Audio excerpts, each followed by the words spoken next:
학생의 공부에서 가장 중요한 것은 열심히 공부하는 것입니다. 다들 열심히 공부하셨죠, 그죠? 제가 쭉 보니까 한 2명 빼고는 열심히 공부한 것 같습니다. 2명인지는 제가 말하기가 좀 그런 거고요. 학생이 열심히 공부하는 건 너무나 중요하죠. 그런데 이제 열심히 공부하기 위해서 필요한 것이 있습니다. 어떤 학생은 그냥 열심히 하는데 성적이 안 나오는 학생이 있어요. 이게 뭐 때문에 그렇습니까? 핵심이 무엇인지 파악이 안 된 것입니다. 아무리 열심히 공부해도 핵심이 파악이 안 되면 그 공부한 것들이 무용지물이 되는 경우가 참 많습니다. 그런 경험 있지 않습니까? 한 3명이 있으신 것 같습니다. 교과서에서 강조한 것이 무엇인가? 선생님이 지금 굉장히 중요하게 여기는 것이 무엇인가? 그것을 먼저 파악해야지 전체가 이해가 되고, 그리고 배운 것을 암기하려고 해도 핵심이 뭔지 파악이 돼야지 요점 정리도 쉽게 할 수 있고, 그리고 핵심을 먼저 붙들어야지 다른 부분도 함께 연결이 되면서 암기가 되는 거죠. 성경을 읽는 것도 그런 것 같습니다. 성경을 열심히 읽는 것, 그 자체만으로도 너무나 중요한 것입니다. 그런데 성경을 읽을 때 우리가 꼭 빼지 말고 해야 될 것은 무엇이냐면 핵심을 먼저 파악하는 것입니다. 성경 전체의 주제가 무엇인가? 하나님께서 이 말씀을 통해서 우리에게 강조하고 싶어 하신 것이 무엇인가? 그것을 먼저 찾아야 합니다. 항상 성경 학자들은 성경의 패러그래프 중에 항상 메시지는 원 메시지다라고 얘기해요. 그 의미는 무엇이냐면 하나님께서 제일 강조하시는 것이 있다라는 거예요. 다른 것은 부수적으로 따라올 수 있지만 핵심 메시지가 무엇인가 그것을 먼저 파악해야 됩니다. 성경은 우리에게 가장 강조하고 있는 것이 있는데 그것은 바로 예수님의 죽으심과 십자가 부활 그리고 승천하심 약속입니다. 예수님께서 마지막 죽으시고 부활하시기 위해 승천하시기 전에 제자들에게 약속을 주셨고 그 약속을 통해서 제자들에게 사명을 주셨습니다. 성경 가운데서 가장 중요하게 여기는 부분이 예수님의 공생애죠. 그래서 그 공생애를 다루는 내용이 사복음서 4권의 책으로 길게 기록이 되어 있고, 그 사복음서 중에서도 가장 많은 부분을 할애하고 있는 것이 무엇입니까? 바로 예수님의 마지막 일주일, 마지막 죽으심과 부활, 승천에 대해서 이야기를 하고 있습니다. 예수님의 말씀 중에서도 3년간 제자들에게 그리고 무리들에게 하신 말씀 중에서 가장 중요한 말씀이 무엇인가? 한 가지를 뽑으라 하면 마지막 주신 말씀이죠. 유언의 말씀입니다. 우리가 잘 아는 마태복음 28장 19절에서 20절 말씀입니다. 우리 한 목소리로 같이 합독합니다. 시작. 그러므로 너희는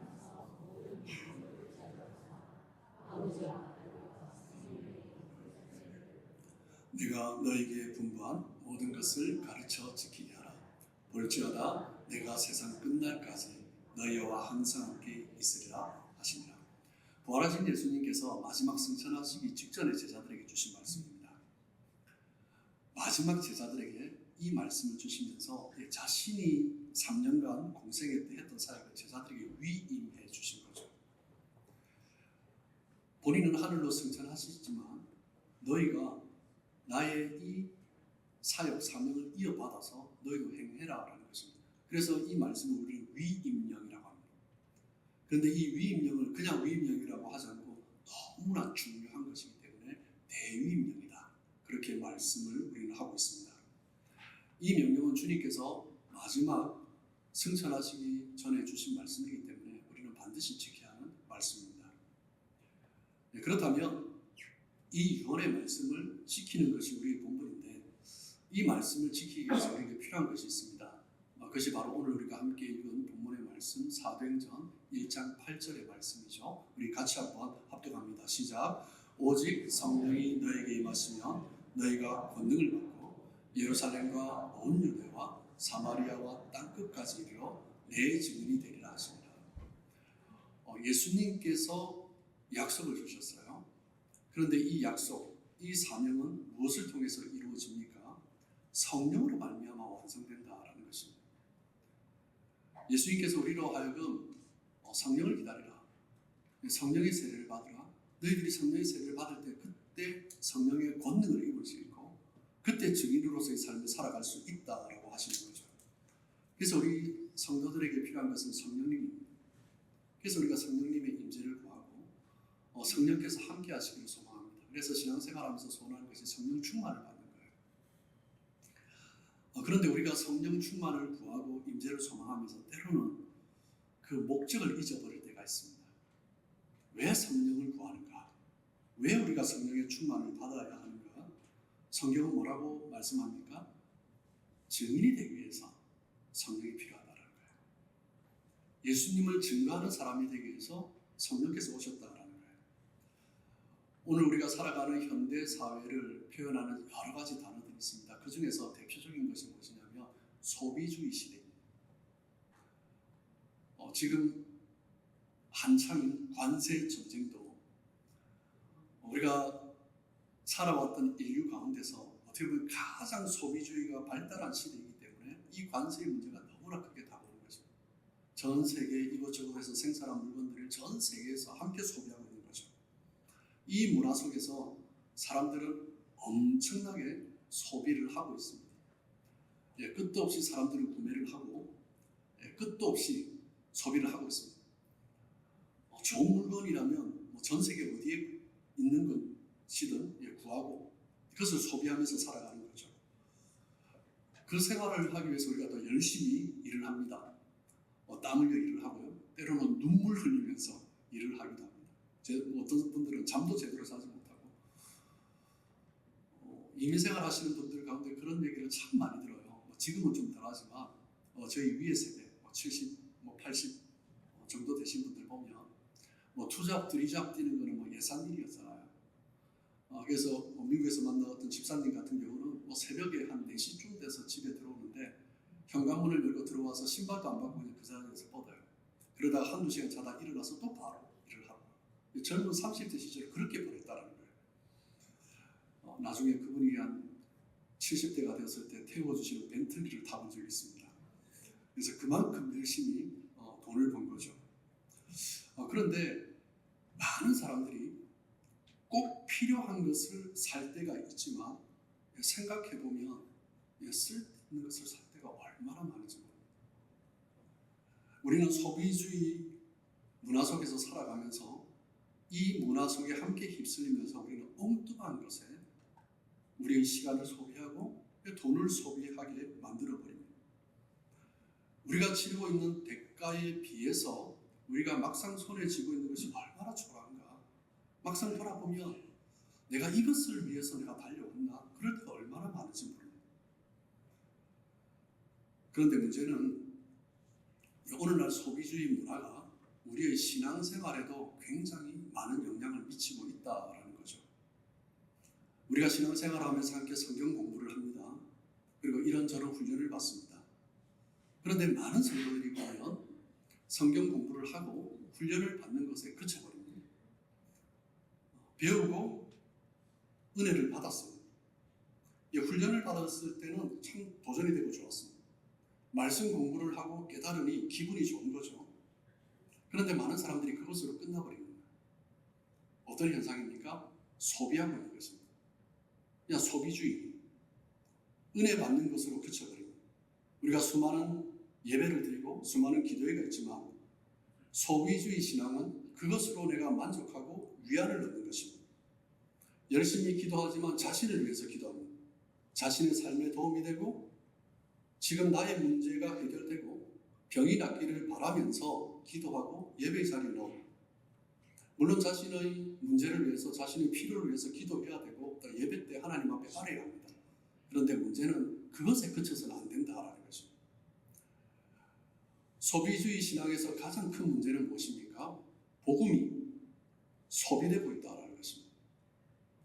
자기 만족을 위해서 복음이 소비재가 되어버린 것입니다. 예배가 우리의 기도가 나의 삶을 행복하게 만드는 하나의 소비재가 되어버린 거죠. 치료자가 되고 그냥 내가 원하는 어떤 물건이 되어버린 것입니다. 사람들이 성령님을 구합니다. 왜 성령님을 구합니까? 많은 사람들이 성령을 구하면서 성령님이 임하면 내 문제가 해결될 거라고 생각해요. 내 마음이 위안을 받을 것이라고 생각합니다. 걱정이 사라질 거라고 생각합니다. 많은 사람들이 단순히 고민과 염려, 문제를 해결하기 위해서 성령님을 구합니다. 복음을 받아들이면 행복하고 걱정, 근심, 염려가 사라질 거라고 생각합니다.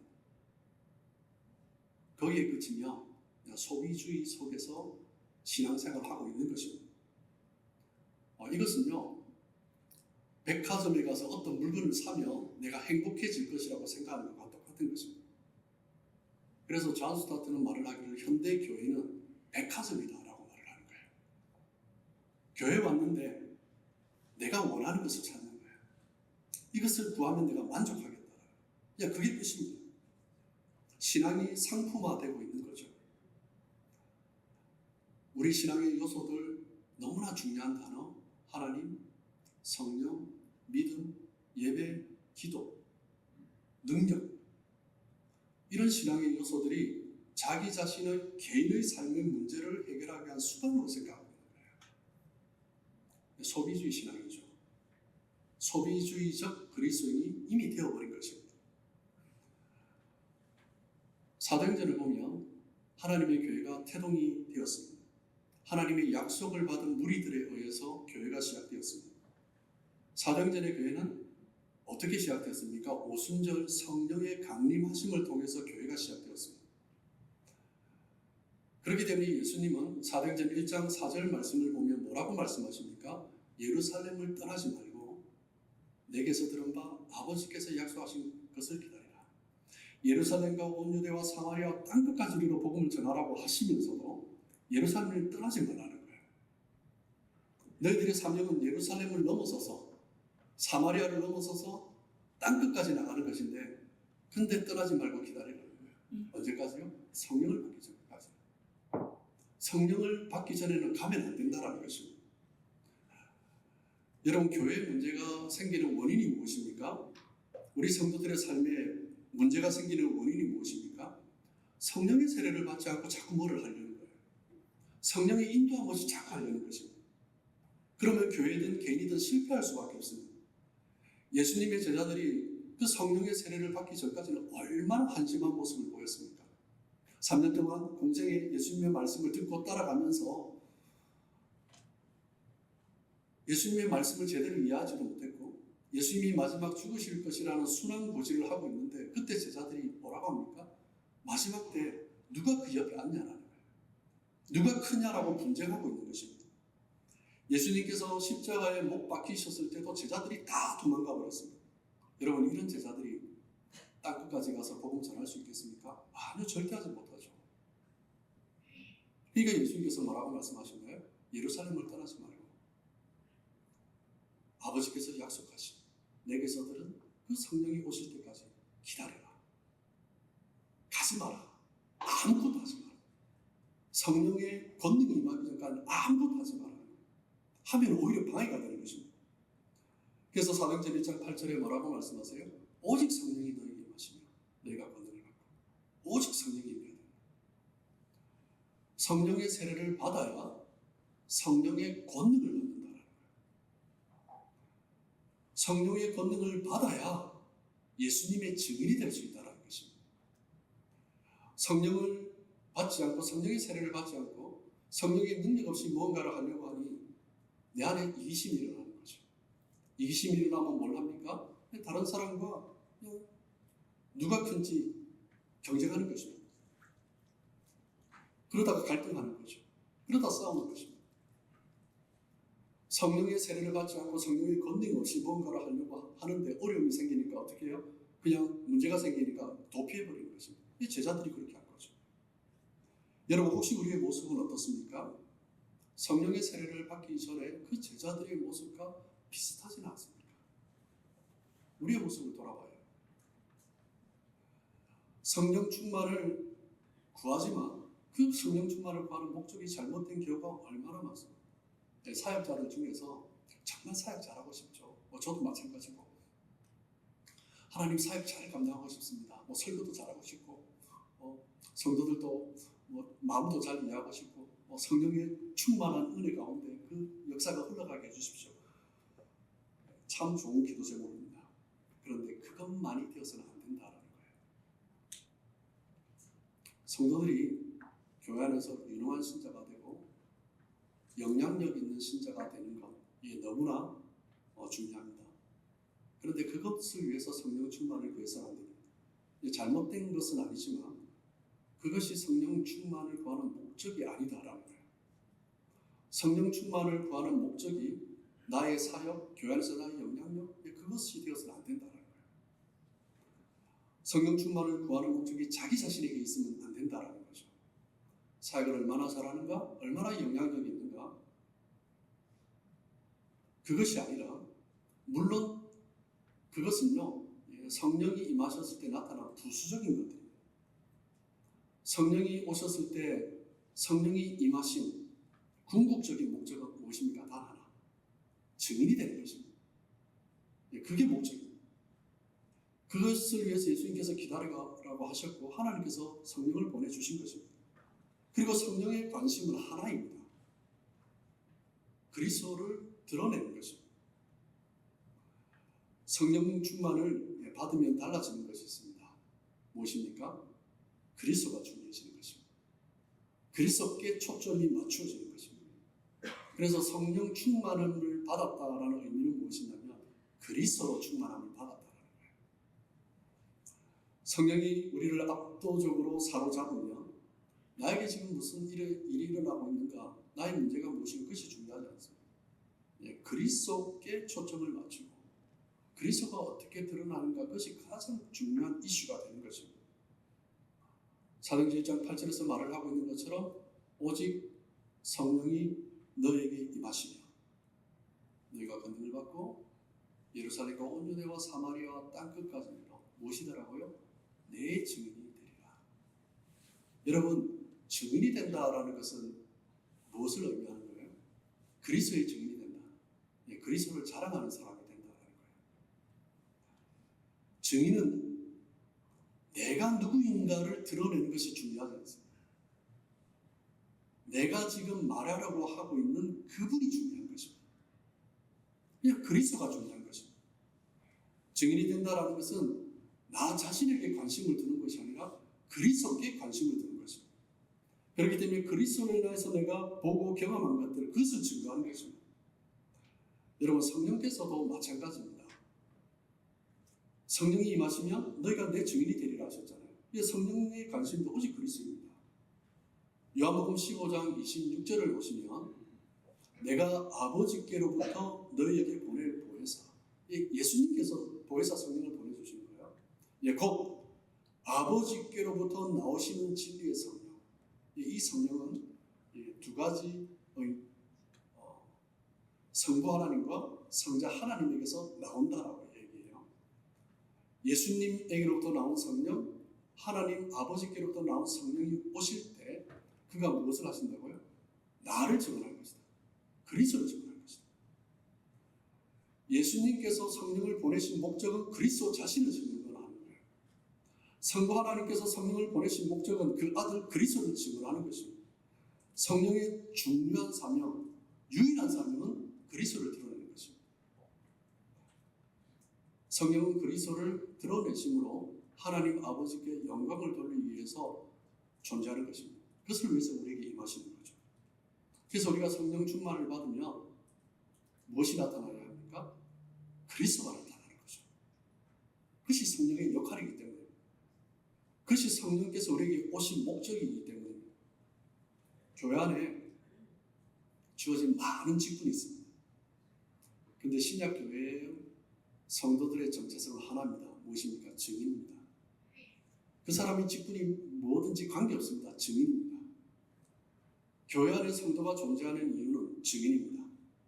그렇기 때문에 우리 모든 그리스도인들은 그리스도의 증인이 되는 것입니다. 여러분, 증인이 필요한 곳은 어디입니까? 교회 안일까요? 교회 밖일까요? 교회 안에는 증인이 필요 없습니다. 왜요? 우리가 다 증인들이기 때문에. 증인이 필요한 것은 교회 밖입니다. 내 증인 되리라라는 말씀은 뭐예요? 우리의 신앙은요, 교회 내부용이 아니라 외부용이라는 거예요.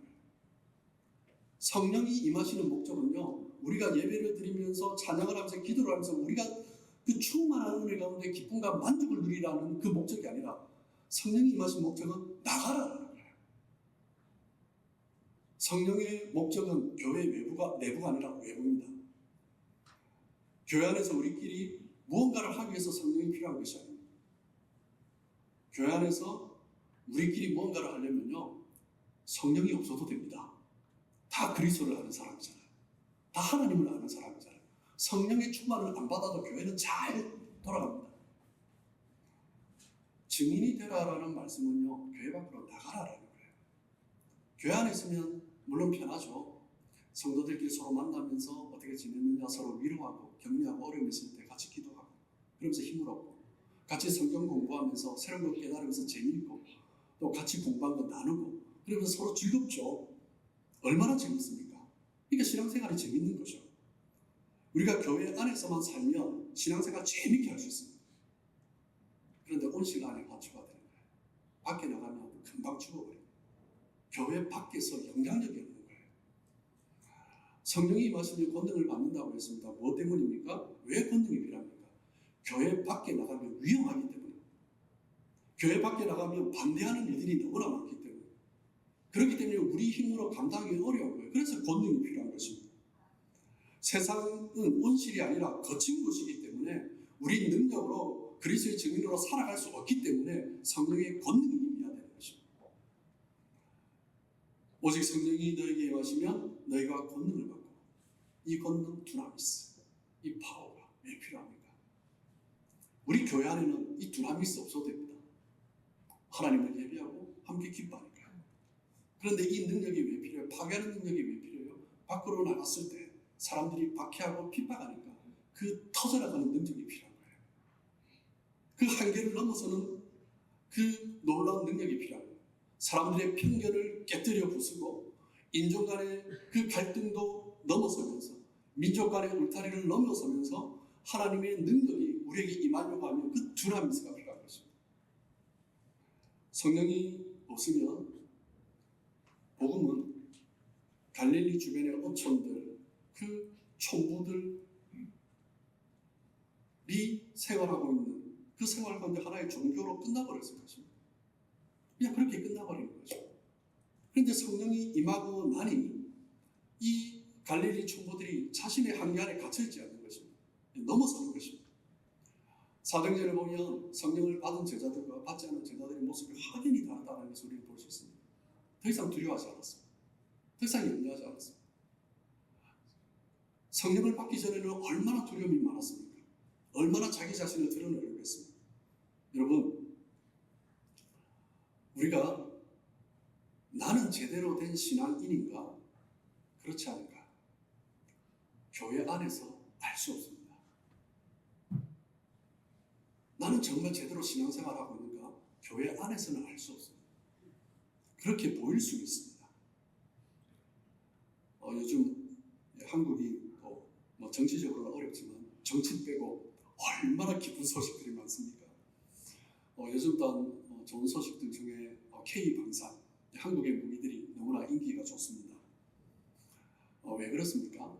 사람들이 다 분석을 하기를 한국의 무기는 북한과의 그런 어떤 교전들이 한 번씩 계속 발생하잖아요. 그러면서 뭐 자주포든 무엇이든 한 번씩 써보는 거예요. 그러다가 이제 뭐 정확한 명중률을 자랑을 하는지 아니면은 뭐 얼마나 사거리는 나가는지 그런 것들을 조절을 합니다. 그러면서 한국의 무기는 어떻게 보면 뭐 작지만 실전에서 사용해보고 또 수정하고 그러면서 점점 개발을 가는 거죠. 그런데 지금 여전히 진행 중에 있는 러시아 우크라이나 전쟁을 보면서 드러난 문제가 무엇입니까? 실전에서 사용해 보지 않은 무기들이 얼마나 효력이 엉망인가, 이것이 여실히 드러났습니다. 마귀는 우리에게 그것을 노리는 것입니다. 실전에 사용하기 전에는요, 그 무기의 성능을 알 수가 없습니다. 아무리 외형적으로 멋지게 보이고 비싼 무기라 할지라도 실전에서 효력이 떨어지면 그냥 전시용인 거예요. 우리 신앙도 마찬가지입니다. 마귀는 우리로 하여금 세상 밖에 나가서 전쟁터에서 싸우기보다 교회 안에서 편안하게 신앙생활을 하도록, 그것에 만족하게 하도록 만들어버립니다. 초대 교회 가운데 성령의 은사가 가장 활발하게 나타났던 교회가 어떤 교회입니까? 고린도 교회입니다. 초대 교회 가운데 이런저런 문제점, 분란, 분파, 음행 가장 많이 나타났던 교회가 어느 교회입니까? 고린도 교회입니다. 참 아이러니하죠. 성령의 은사는 너무 많았는데 교회 안에 문제가 너무 많은 거예요. 하나님이 주신 그 성령의 은사를 교회 안에서만 사용하고 있으니까 경쟁하고 갈등하고 다투고 분쟁하는 것입니다. 이 세상에서도 그냥 빛이 되지 않는 거예요. 성령의 은사를 교회 내부에서만 사용하면 결국 교회는 그렇게 되는 것입니다. 여러분, 우리가 어떤 삶을 살 때 하나님께서 가장 기뻐하시겠습니까? 성령께서 우리 가운데 역사하실 때, 우리가 어떤 삶을 살기를 소망할 때 성령께서 역사하십니까? 우리가 그리스도의 증인이 될 때입니다. 우리가 예수님을 자랑할 때 하나님은 가장 기뻐하십니다. 우리가 예수님의 증인으로 살아갈 때 하나님께서 기쁨으로 역사하시는 거죠. 이 일을 하게 하시려고 성령께서 우리에게 오신 것입니다. 그렇기 때문에 우리는 아무리 어렵고 힘든 일이 있어도 그 성령의 능력에 의지해서 그리스도의 증인으로 살아갈 수 있는 것입니다. 예수님께서 승천하시기 직전에 성령께서 임하실 것을 약속하신 이유는 한 가지입니다. 증인이 되도록 하기 위한 것입니다. 예수님은 제자들에게 약속하신 성령을 받기 전까지는, 성령의 권능을 받기 전까지는 기다리라라고 말씀하셨어요. 나가지 말라라고 말씀하셨어요. 뭐 때문에요? 성령이 없으면 세상의 반대를 이겨내기가 쉽지 않기 때문입니다. 우리가 성령 충만을 원하죠. 그 원하는 목적이 분명해야 됩니다. 우리 교회가 해야 될 가장 중요한 핵심적인 일은 분명합니다. 증인이 되는 것입니다. 그리스도의 증인이 되는 것입니다. 그것이 우리의 삶의 목적이고 우리의 존재의 이유여야 하는 것입니다. 여러분, 성령 충만 자체가 우리의 목적이 아닙니다. 우리는 증인이 되기 위해서 성령 충만을 받아야 하고 그 은혜 가운데 살아가야 하는 것입니다. 성령을 받은 제자들의 모습에서 볼 수 있듯이 성령의 능력이 임하면, 권능이 임하면 담대함이 생깁니다. 두려움이 사라집니다. 5월 18일이면 새생명 축제가 있습니다. 그래도 여러분이 그래도 가서 뭐라고 말할까? 주저하지 않도록 하기 위해서 예쁜 엽서를 만들었습니다. 이것을 전달해 주시면 전달까지는 하는데 그 다음에 뭐라고 말할까? 그것이 더 염려되기도 하실 것입니다. 그때 무엇을 해야 되는가? 성경은 명확하게 답을 해주고 있습니다. 누가복음 12장 12절 말씀입니다. 마땅히 할 말을 성령이 곧 그때에 너에게 가르치시리라. 아멘. 내가 그리스도의 증인이 되기 위해서 예수 그리스도의 이름으로 초대하고 나간다면, 주님 제가 그렇게 한번 해보겠습니다. 참 어렵지만 뭐라고 말할지 모르지만 성령께서 임하셔서 무슨 말을 할지 가르쳐 주시겠습니다. 성령이 임하여 주십시오. 그럼 성령께서 임하시는 거죠. 그러니까 두려워하지 않는 것입니다. 담대하게 나가는 것입니다. 그때 성령께서 우리의 입을 열어주십니다. 성령이 임하시면 우리는 증인으로서의 사명을 충분히 감당할 수 있어요. 사랑하는 성도 여러분, 새생명 축제를 위해서 함께 기도해 주시고 작정해 주시고 함께 또한 섬겨주셔서 참 감사합니다. 무엇보다 하나님께서 우리에게 가장 원하시는 것이 바로 그것입니다. 성령께서 나에게 역사하시고 나를 이끌어 가시는 것을 믿음으로 기도하고 나아갈 때, 우리가 그리스도의 복음의 증인으로 나아갈 때 하나님은 우리의 삶 가운데 역사해 주시고 우리의 행할 바를 가르쳐 주시고 이끌어 주실 것입니다. 그 은혜 가운데 거하는 저와 여러분 되시길 주님의 이름으로 축복합니다.